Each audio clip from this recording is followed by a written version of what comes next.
Hello and welcome to Movie Film Studios, the only podcast that takes you inside the mind of two film studio executives as we unravel and then re-ravel the best that Hollywood has to offer. I'm Isaac. And I'm AJ, and this week we kicked a penalty goal straight into the reactor module of a nuclear sub being piloted by a devilish deity of destruction. But before we get into something new, it's time for something old as we check in our last feature in Box Office Report. Now, last episode we released the Lord of the Flies style, well, not even that, it was a sci-fi horror film called... Total Eclipse? Total Eclipse. Set on the moon, and moon spores were infecting the moon inhabitants and trying to infect Earth. A kind of alternate history where Apollo 13 went well and Jim Lovell became president of the moon. Exactly. Now, in the production of this film, we decided that we would cast actors who'd been in some kind of space film or space TV show or whatever. We'd lock them into a soundstage of some kind, a big studio, and let them battle it out for supremacy.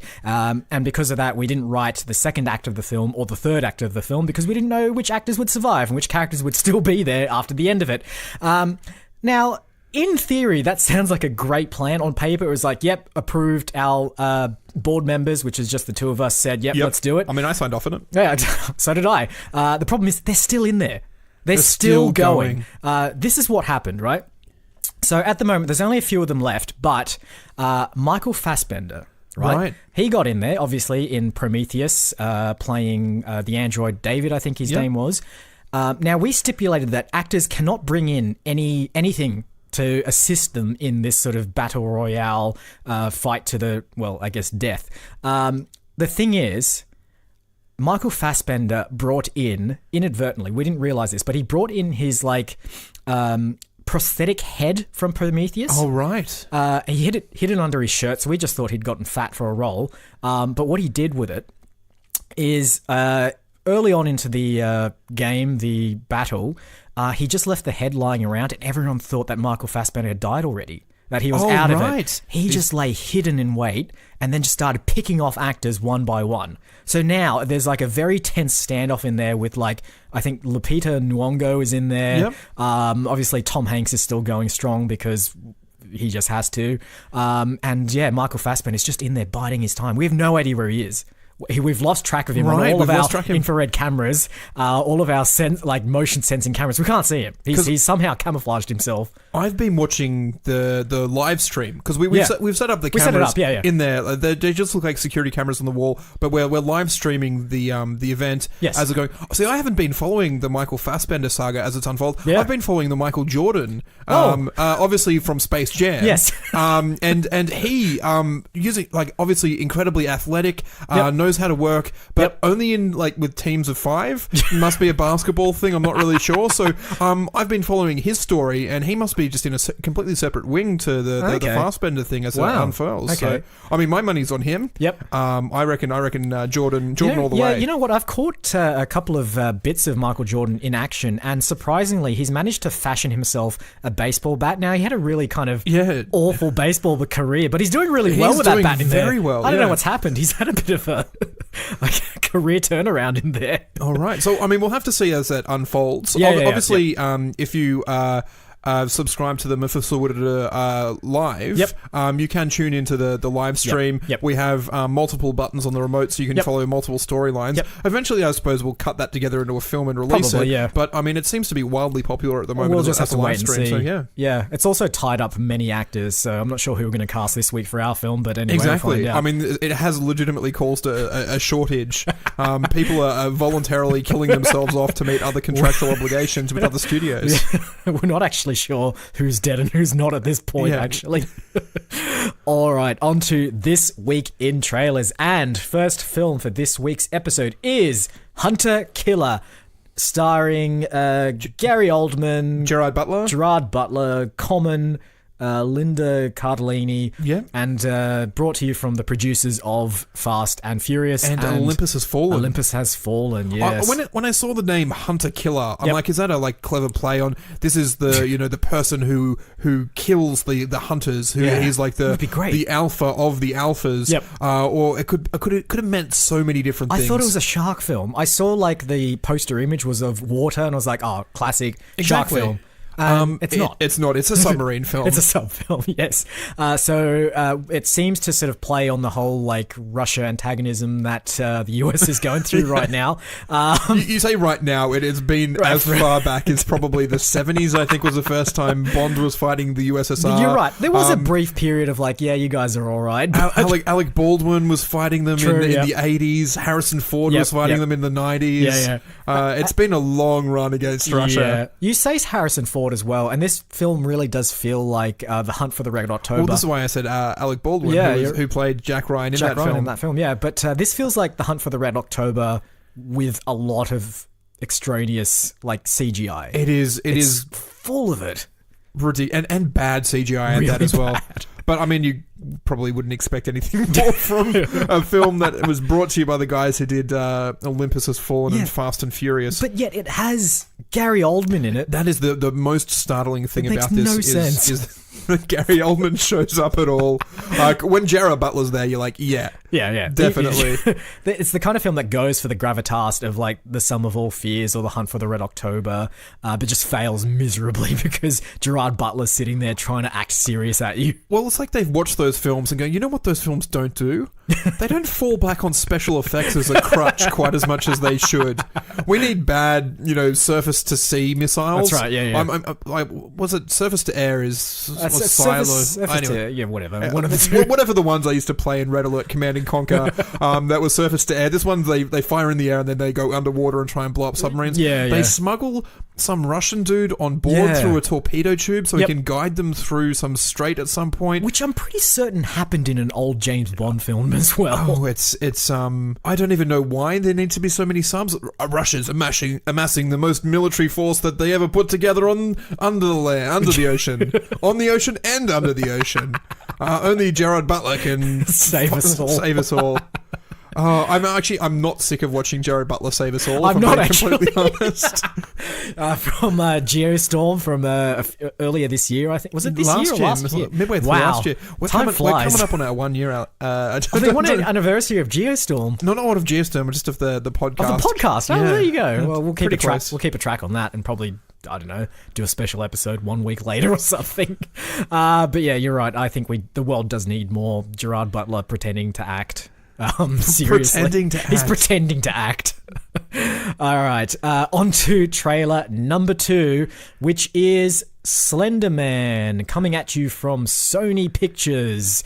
Now, Slender Man, if you don't know, and I'm pretty sure most people would if you've been on the internet for 5 minutes, is a sort of like urban legend horror tale that began on the internet as a kind of short story, and has sort of spread into this huge mythology that has actually leaked into the real world as well. There was a sort of a very high profile case of 2 teenage girls who went on to try to murder one of their friends because they thought Slender Man was calling them. But anyway, Sony optioned the rights to this film, and everyone thought, okay, they're going to do like a nice hardcore super scary horror film as befitting the short stories. No, PG-13. It is PG-13 rated, which is really weird for a horror film. And the other thing, which is like they didn't quite nail in the trailer, are the jump scares. It's really bad. There's about 4 moments there. I was like, oh, they're going to do a jump scare, and it's like a really soft. It's like a skip scare. Is that like a soft jump? It's a flutter scare. Yeah, where it's like, oh, I see you were going for something, but then you definitely pulled back because you didn't want it to be too scary. And I'm like, they probably had a whole bunch of jump scares in there, and there's PG ratings where you're like 13 jump scares. Yep. Anything more than that, then it's a hard R rating. Anything less than that, we can put PG. That's why it's PG-13. Yeah, people think it's an age thing. It's not. It's actually the number of jump scares you're allowed in a film before it gets high rating. Just to demonstrate how non-scary these supposed jump scares are. There's one where it's tracking a girl who's walking through a forest, and then in the background, blurry, you can see what is clearly Slender Man. Yep. And then the jump scare is it just goes in focus. It just shifts into focus. So it's like every DOP's worst nightmare or something. I don't know. It's not scary. That's not a bad point. It's actually the DOP who's been jump scared into having to do a perfect full focus. That's really hard as well. Yeah, look, I mean, it focuses on 4 high school girls. One of them goes missing. There's 1 or 2 familiar faces amongst the girls who I think used to be child actors and are now teen actors, or 20-year-olds trying to play teens. It's very difficult to 40-year-olds keep track teens, of it. But apart from that, it seems like it looks really bad. Yeah, they could have made a legitimately good horror film out of this. And instead, they've chosen to go down the we'd actually want more people to go watch the movie rather than actually make something interesting. Yeah, and I think oddly enough, I feel like Sony's trying to actually get the sort of young teen market with this film, because it's actually like the Slender Man stories have sort of been very popular amongst school kids, and I assume I'm not a school kid, but like they're creepy, like they're legitimately creepy. So yeah, slap a hard PG-13 age limit on that film, and you'll get them all racing to the cinemas to get mildly concerned. Because they're not getting scared. Not at all. See that? I don't give a crap when. What kind of genre is? It's not. If it's not horror, it's not horror. Is it anxiety? Heavy breathing. Yeah. All right. See that anxiety film later this year. All right. On to the last trailer for this week's episode, which is Final Score, starring Dave Bautista. My apologies, sir. Pierce Brosnan and other actors. And the West Ham United football team. Yes. And also West Ham United football stadium. Absolutely. Is apparently a major character in this film. Yes. Now, I believe you characterized this while we were watching it as like Die Hard in a football stadium. It is a public place which is taken over by terrorists, and only one man has the skills to rescue the day. He's been told that he has to locate some sort of Eastern European, I imagine some sort of war criminal leader, possibly. I really don't know. Yeah. The fact that Pierce Brosnan's there at all with a great big grey beard and speaking with a Russian accent makes him almost unrecognizable. He then, is coordinating with the police force that have surrounded it and trying to take out the bad guys one by one. Yeah. In a weird way, like at one stage they're driving on the roof of the stadium with motorcycles. I'm like, where did you get a motorcycle, Dave Bautista? Keep in mind the stadium's meant to be on lockdown, so there's an early on the sort of opening to this trailer shows like terrorists going into some sort of control room for the stadium, bringing up this like really fancy 3D interface when they press a button and then it says stadium secured or stadium lockdown. It's like, what stadium has that technology? West Ham United Stadium does, of course. But then, like, once the stadium is locked down and all the lights go out, and obviously the crowd's very concerned, Dave Bautista gets a phone call from the terrorists saying that he's got, like, 90 minutes to do something. Yeah. I'm just like, how did you make that call? Like, surely at that point, the mobile phone network is just utterly... Can you imagine if, like, your whole plan as a terrorist is, like, contingent on you getting through in that situation? Exactly. And then because they've sort of shut down the power, everyone's on their phones. But also, like, they turn the power back on and the soccer game continues. Yeah. Because, like, the big climactic motorcycle shot is, like, they you can see them racing along the roof and then them also still playing football, yeah. I suppose that happens. There's blackouts in stadiums and then they continue to play football. But if the terrorists were going to cause the blackout, then turn the lights back on afterwards and make the game... I don't understand. You know what's interesting about this as well? The fact that it is football or soccer if you're from America or Australia...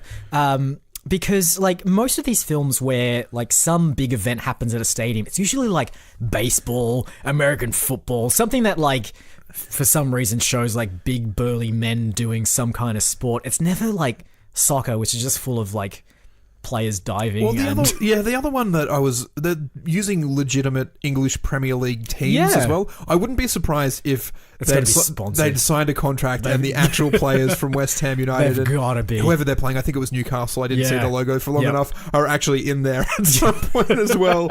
Or maybe it was just an excuse, because it can be any generic stadium. Absolutely. This whole plot works no matter what sport they're watching. Maybe the fact that they're Eastern European war criminals. And, exactly. And I'm sure there's a number of those who own English football teams at this stage anyway. So there's another thing in this trailer that I want to point out is sort of a trope of action films, and that's the kind of like David and Goliath style like matchup between two people who are of like vastly different sizes. And like the James Bond films kind of really popularized that with like Jaws and Roger Moore, because Roger Moore's not like, no, he never was athletically gifted enough to play Bond, but like obviously like Richard Kiel was like 7 foot tall and quite imposing. But in this, they do it in this film as well, but Dave Bautista is already gigantic. He is so cut. He is so muscular and so ripped that, but somehow they've gotten someone who's even bigger than that. Even taller, even more tanked, just to go, look at the comparison. I'm like, dude, you're just way too above and beyond what the human physical limits should be. What are they going to do when they cast that guy as like the lead in some other action hero film? Who's he going to go? They're going to go the opposite, actually. Oh, really? I was going to go, like just get a grizzly bear. The only thing bigger and stronger than I think the guy who beats up Dave Bautista in this film has to be like a grizzly bear. Just in like a Russian like army outfit or something. I am Medved. Oh, that's right. All right. I believe those are the 3 trailers for this week's episode. But of course, before we can do anything with those, we're going to have to take a little walk over to the green room. Let's go.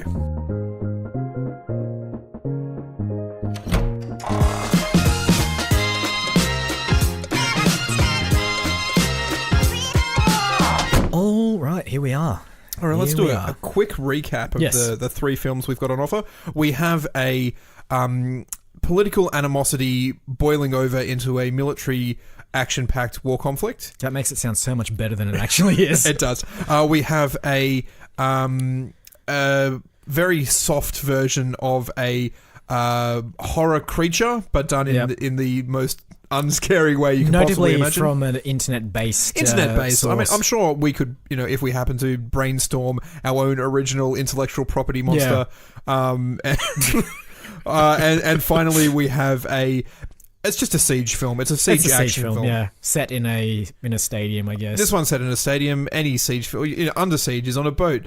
Die Hard is in even Olympus Has Fallen, which is from the same guys who did Hunter Killer, is a siege film in the White House. You can set a siege film anywhere you want. There's that action film that we did a while back, which was set in a school. Set in a school, yeah. Steel Chalk, yeah. All right, I believe it's my turn this week to choose. This is interesting. I really think, given that we kind of did horror last week, we can't really do unless we do a mild anxiety film, which is kind of boring. And we've kind of done the siege in a location film as well. Yeah. So I think it's going to have to be political intrigue that then results in all-out war. All right, okay. In Hunter Killer. Hunter Killer. Yeah. You know what? Let's just go with it. Let's just call our film Hunter Killer. Can we just? I mean, it's too good of a name to have a film that was as bad as the trailer that we watched. Yeah. I think for legal reasons, can we just call it Killer Hunter? Just like perfect. We're just swapping around. We're just covering our bases. Yep. And it pretty much means the same thing. Yeah. And it's our own film. Excellent. Now, so these films always start off with like bubbling tension on the surface between 2 massive superpowers. Yes. Right.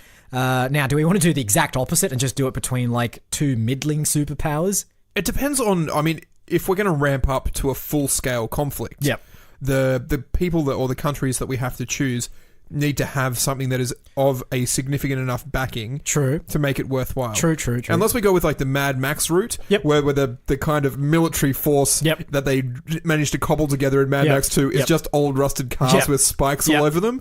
And that's, if we can do 2 rival sort of country towns up against one another and try and do the same sort of heightened... Perfect.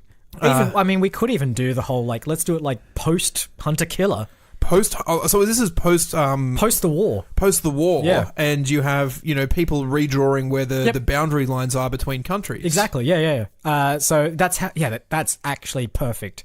The lines on the map have all been erased. Yes. All the different countries are in either some of them have been blown off the map. Some of them are sort of trying to piece together what little they had to be something bigger, and others some of the are trying smaller to ones are trying to use the vacuum in power to expand their own territories as well. Exactly. And some other weird countries are trying to like launch their entire country at another country like literally just trying to move the landmass over to another country. We just don't want to be here anymore. We're Andorra. It's really nice up in the mountains, but it gets pretty cold. Can we have some space down on the French Riviera, please? That's right, exactly.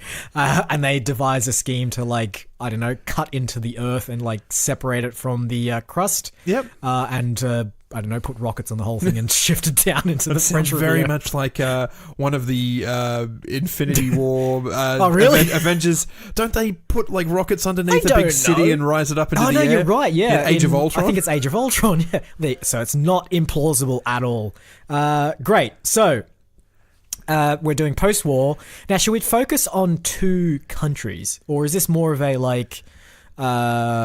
pockets of civilizations? No, I like the countries thing. Yeah, I like. okay. Maybe it sort of becomes that thing where maybe a city wants to become a country or a town wants to become their own country. So we can sort of do, a bit of both. But it's whatever. One of them is definitely the small fry who's going. Well, I'm going to use this opportunity to expand out and become my own country. Yep, great.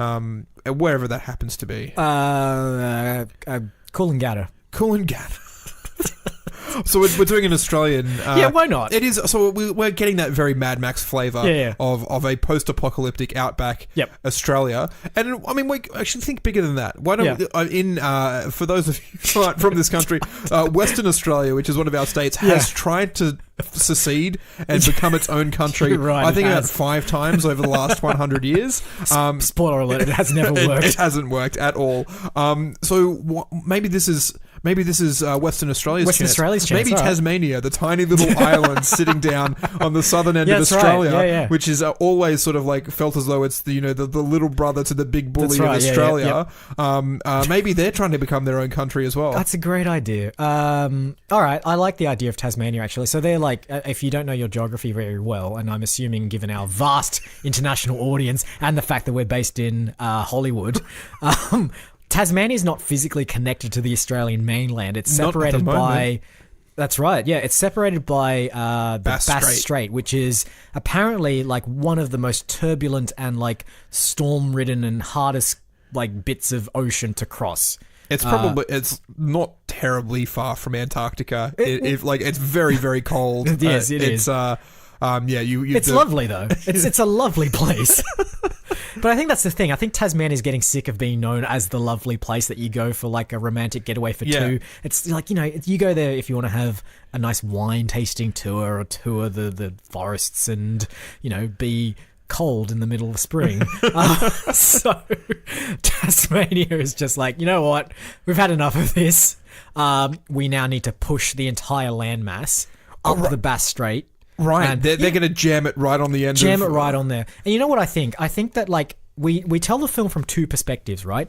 And I like the idea of like not knowing which, so in Hunter Killer, you get the idea that like, oh yeah, the US is the hero here, and Russia is definitely the bad guy. But I like in our film that you can't tell who's the hero and who's the villain. Exactly. Because from the perspective of Tasmania, they're like the frontiers people of like the 1800s or the 1700s in America, trying to like forge new grounds and like find new territories and like settle down somewhere. So they've got that kind of like pioneer instinct going there, and you've got like, oh yeah, they're the plucky like underdogs who are trying to make it to a new land.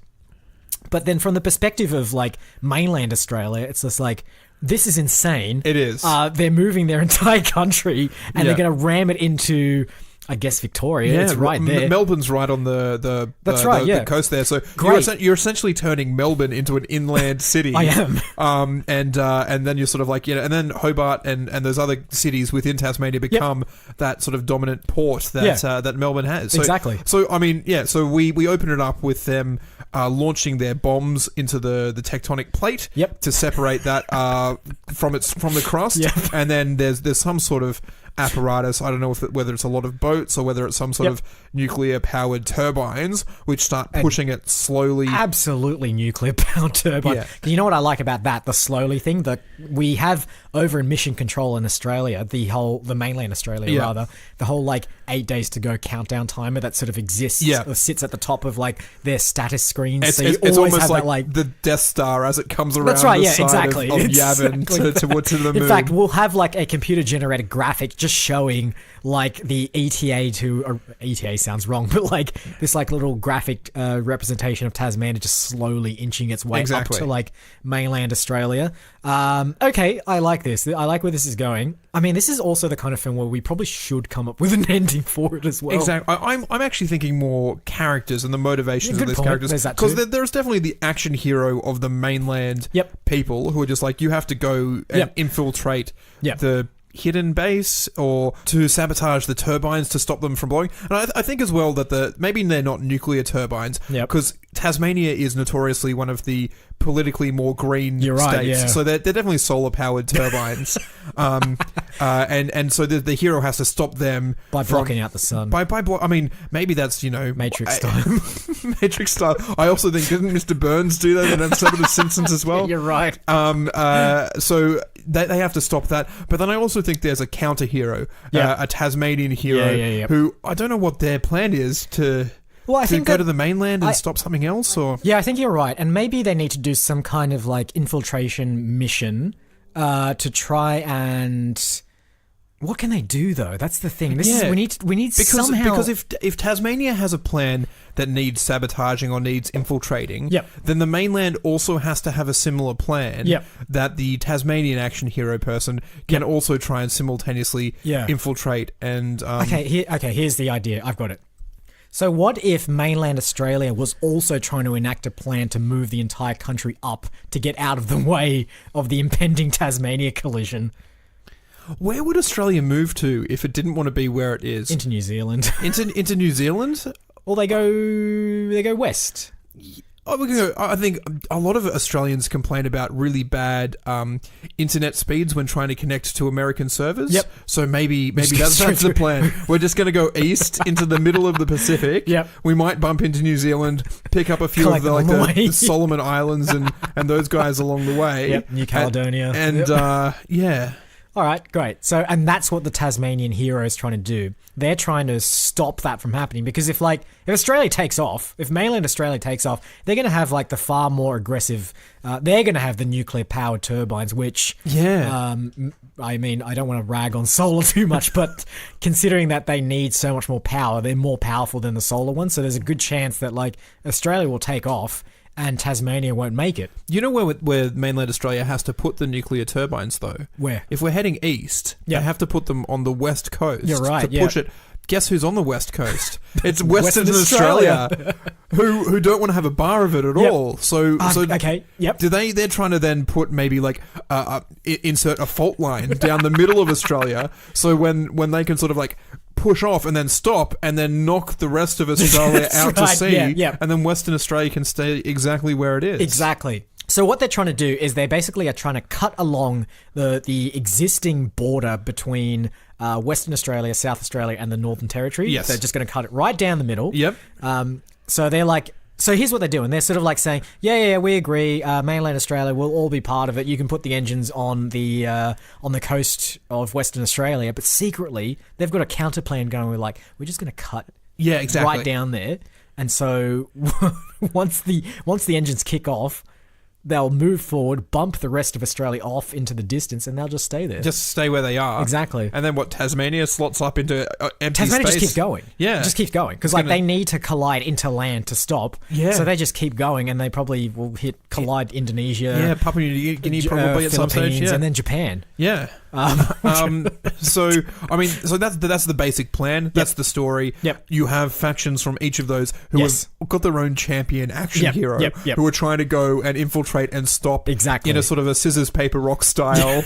Western Australia's plan beats New South Wales' plan, or Eastern Australia's plan. Eastern Australia's plan beats Tasmania's plan, and Tasmanian plans beat. This is like the reverse Gondwana land, like the amorphous massive land that exists. Was it Pangaea? Pangaea, sorry. Gondwana land. Yeah, you're right. This is the reverse version of that, where they're trying to separate as quickly and efficiently as possible. Exactly. I don't know how any of this is technically possible, but who cares? Okay, so our three anti-heroes / heroes, I guess, because we don't know. We don't know who to barrack for, and I think that perhaps this is actually good because when we do the regional releases in Australia, you can just go team Western Australia, team mainland Australia, team Tasmania, in the same way that they did it for Twilight. Exactly. Team Jacob? Team Jacob and Edward. Yeah. What they missed there was like doing a polarized thing, because when you have two teams, you can only sell $2 of t-shirts. That's right. With this, we've upped the stakes. There's a third t-shirt that you can buy and get behind. You know what we can do as well? Because it's so ambiguous, we can do extra t-shirts. So it's just like, what if you want to go for Team Western Australia and Team Tasmania? Oh, right, yeah. What if you want to go for Team Tasmania and Team Mainland Australia? Exactly. It's so many different permutations. So many, I don't know how, like, max. 6. All right, there you go. 6 different styles of shirts that we can sell. And I guess all the other merchandise that we can put in there. But we're getting past ourselves here. We still need to give each of these regions a anti-hero/hero. So, you know what people don't do? What? Lots of Australians go to Hollywood. Yes. And play Americans. Yes. We do not get enough Americans coming back the other way and trying to play Australians. So I reckon, I'm only doing this because we have cast so many Australians in films, and our pool is pretty low. I mean, the number of films the Hemsworths have been in is getting a little bit ridiculous. I reckon we cast Americans. Oh, we have to play Australians. 100% American cast. So in the same way that Americans will jam themselves into any other country and just have an American accent for no reason, we are absolutely going to cast this film with 100% American actors attempting to do Australian accents, which we know from past experience they cannot do. No. Only we can do acceptable Australian accents, even though our normal accents are American. Yes. All right. So let's go with what we're deeming to be mainland Australia. And don't think we're being discriminatory here in calling mainland Australia excluding... which sort of excludes Western Australia. Yep. Because as far as mainland Australia is concerned... Yes. They think that Western Australia is part of their plan. Yeah, so absolutely. when they're mainland Australia contingent, they're not aware that they're going to be double crossed. Yes. So we say mainland Australia, it really consists of Queensland, New South Wales, the ACT, Victoria, South Australia, and the Northern Territory. It's quite a lot, actually. It is the biggest chunk of the country. So we'll cast them first. Yep. And I'm thinking, I'm actually not even sure what I'm thinking. Who would fit in well there as an action star? Sylvester Stallone can barely do an acceptable American accent, let alone an Australian one. So what about him? I think he's too old. Too old? You want to go for more of a... Yeah, I mean, if you want to cast Sylvester Stallone as Prime Minister of Australia... That's a great idea. I think he can definitely sort of fill in that role there. Prime Minister Stallone, yep. Yeah, but I'm thinking more of your, Chloe Grace Moretz. Is she? She's old enough now to sort of be playing those adult roles. Yeah, she did. She was in Kick-Ass, wasn't she? Yeah, she was definitely a kid's role in Kick-Ass. But I think she's subsequently gone on to play those sort of I'm in my 20s kind of 30s style roles. I reckon she'd be a good choice in there. That's a great choice. She's more probably a little bit more of the spy infiltration sort of rather than guns a blazing kind of. Kind of action star. Yep. But I reckon that's a pretty good role for her. Yeah, I completely agree. Great casting there. All right, let's do Tasmania's. Yep. Now, Tasmania kind of feels a little bit more rugged. I feel like we need more of an outdoorsy kind of person, perhaps. Is this where we bring in our, MMA fighter... casting. Obviously, if we're going to draw from the world, Dave Bautista is a good shot there. Yep. It seems to be a somewhat of a gold mine for those kind of Ronda Rousey. We could put in as well. Yeah, she's been in our films before. Yep. She hasn't had any speaking roles yet. I'm not actually 100% sure if she can act that well. Yep. All right. No, let's go for Dave Bautista. Right. So we're stealing him from Final Score. We are. Yeah. And I think this is what's good. We want to have that slight confusion as well for the cinema-going audience who thinks that they're in for an America v Russia nuclear sub standoff, and they instead go to a Australia against itself country landmass standoff as well, because it stars the same actor. Exactly. Well, no, actually, no, it doesn't. No, he was in Final Score. It was Gerard Butler. Sorry. It was... You're absolutely right, but now I feel like we should cast Gerard Butler. We have. I mean, Hunter Killer had Gary Oldman. We've got Academy Award winner Sylvester Stallone. Oh, so has he won an Academy Award? I think he won for writing Rocky. Right, okay. Not an acting Oscar, right. but that's fine. It counts with Ben Affleck and Matt Damon apparently, so that's all good. All right, great. So we have Dave Bautista. I can't say his name. Bautista. Right? Bautista for Tasmania. Now we just need Western Australia's, who we won't reveal until like maybe halfway through the film, because like I think we want that twist. There is a betrayal. Yeah. There's a surprise betrayal at one point. Yep. And who is better at surprise betrayals Yeah. than Shia LaBeouf? Yes, absolutely. Betrayer of like the Transformers. He's a film betrayer series. of himself. Spielberg. He's a betrayer of his own career. Yep. I've not seen him for. Yeah. All right. Shia LaBeouf. You've given me all these names that I can't pronounce, but yes, he absolutely needs to play the Western Australian hero who pops out of nowhere halfway through the film to reveal the dastardly plot of Western Australia's, which is cutting the entire state off from the mainland, so that when those nuclear engines kick in, they just bump the rest of Australia off, and then they're just sitting pretty in the middle of the Pacific Ocean. Yeah. So the film is called Killer Hunter. Killer Hunter, yes. Does that mean that Croc Hunter has to make an appearance at some point for the film to make any sense? Are we going to bring Steve Irwin No, I back? think his kids are at an age now, so like I kind of feel as though Bindi Irwin, and even his son, who looks who's just like a carbon copy of him. I'm not sure what that Irwin's boy's name is, but I reckon they'll feature in there as well at some sort of point. Yep. As just as a way of making that film make any sense at all. You know what's good about that as well? It still fulfills our like. Well, actually, I'm not sure if it does. No, it does, because Steve Irwin's wife and mother of those two, I've forgotten her name. I think it's Terry. Yep, Terry Irwin. Terry Irwin is very American. Yeah. And Bindi kind of has that like very precocious high school American teenager style method of communicating. Yeah. So I think we've still continued our even if we just bring the Irwin son on as a consultant to teach everyone else how to do the Australian accent, because he has such an Australian accent. He really does. It's a bit ridiculous. So we'll go with that one, I reckon. Yeah, great. This is fantastic. Now, do we need? Okay, how is this film going to end? Because we've set up some real high stakes here. Each region kind of has. We kind of are barracking for each region to succeed, but they can't all succeed. Who's going to win? Should we do the thing that they do sometimes and do like regional versions of the film where they change things depending on which region it's getting released in? Yeah, we've done that a couple of times before. We had a zoo animal one. True. Where we did that. We had many alternate endings to our films as well. Yep. So maybe no one wins. But what does that look like geographically?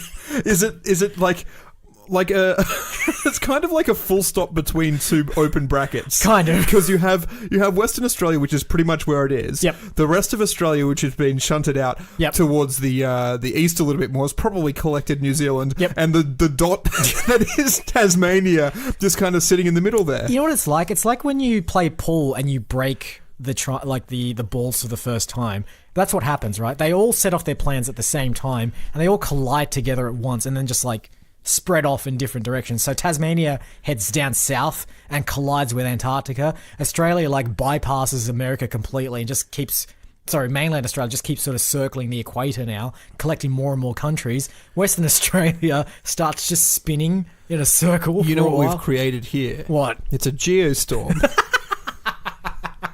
We need to get Gerard Butler in to clean it all up. Yeah, we do.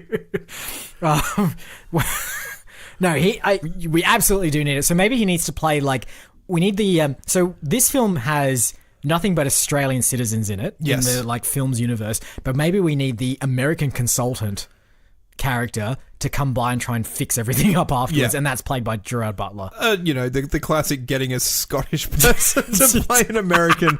That's perfect. That's right. So the only American like character in the film is played by a Scot. Exactly. Wait, does he come in? When does he come in, though? I don't know. We have a habit of just going, to be concluded in part 2. I reckon he just comes in, he switches reverse on a couple of the nuclear power generators, he puts everything back into place, he just reassembles Australia perfectly. In a different configuration. Yeah, exactly. So he literally just comes up in the last 10 minutes and he's just like, here's what you need to do, and just puts it all back together like a jigsaw puzzle. Maybe he needs to be, I don't want to add another layer to this film, but maybe he needs to be a Rubik's Cube expert.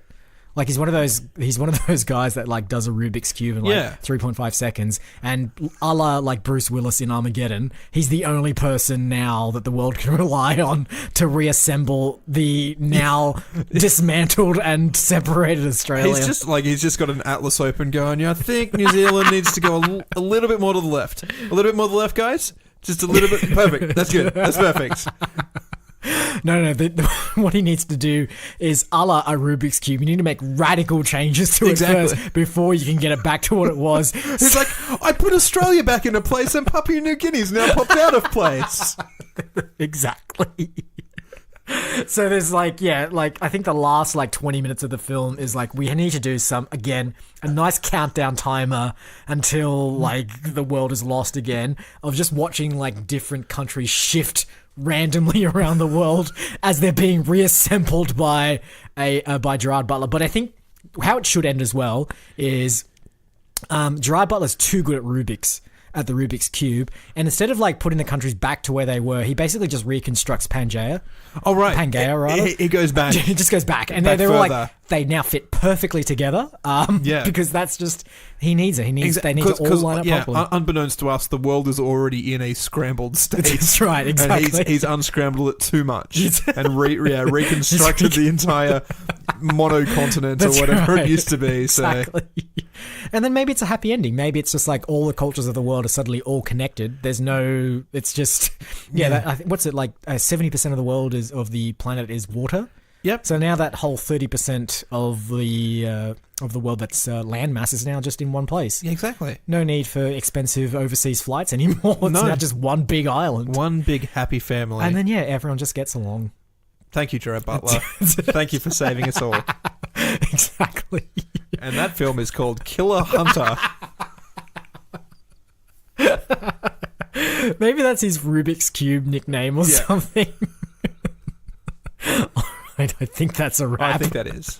Okay, housekeeping as per usual. We are online at moviefilmstudios.net, where you can find all of our previous episodes, our bios, and of course, Mufuzawudada and Mufuzawudada Live, which we introduced earlier this episode. It's part of it. It's just like a platinum subscription will unlock bonus features in there. I was worried that you were giving it to them for free and not... No! I clearly don't know you very well. Search Facebook for Movie Film Studios and join the community where we post clues as to the trailers we've watched in the upcoming episodes. Slender Man, that'll be fun. Sure, I think they're all possible. Sure. Why not? Give it a guess and we'll put you at the top of the leaderboard, which we've yet to create. We're on Twitter because sometimes 240 characters is all you need to tell the jokes, and... we are on iTunes, Podbean, Spotify, and any other place that you get podcasts. Give us a rating, give us a like, give us a star, give us 4 stars, give us 5 stars, give us your life and some blood. Tell a friend. Actually, if you enjoy do the that. podcast, do that. Word of mouth. You know what? Listen to this podcast. Yeah. And start at the skyscraper episode and go from there onwards. Exactly. Ignore most of season 1. It's a bit... It's a learning experience. It always is. There's some good stuff in there. We're different people. We've evolved. We have. So season 1, who knows what season 3 is going to be like? We're far more successful Hollywood producers than we ever were in the past. Exactly. So it can only get better from here. And I think that's it. All that remains is to thank you again for listening this week. I've been Isaac. And I've been AJ. Roll credits. Watch me.